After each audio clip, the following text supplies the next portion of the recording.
في سؤال بيدور في دماغي من زمان، فين الفن اللي كان بيوجعنا علشان نصحى؟ فين الفن اللي فيه رسالة؟ فين الفن اللي فيه هدف؟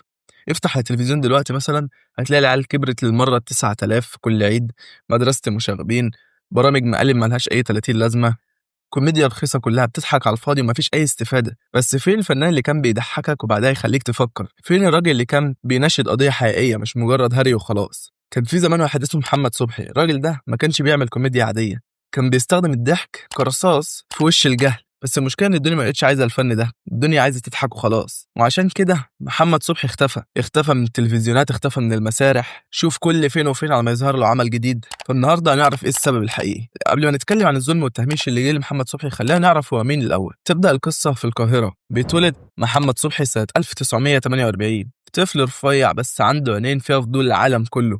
كان بيقعد يتفرج على الناس في الشارع ويقعد يقلدهم، مش عشان يضحك عليهم ولا حاجة، لا، علشان يفهمهم. دخل معهد العالي للفنون المسرحية وتخرج الأول على دفعته، وتعين فعلا كمعيد في المعهد. بس ساب الشغل دون وقال جملة واحدة: أنا مش عايز أدرس تمثيل، أنا عايز أعيش التمثيل. من هنا بدأت الرحلة.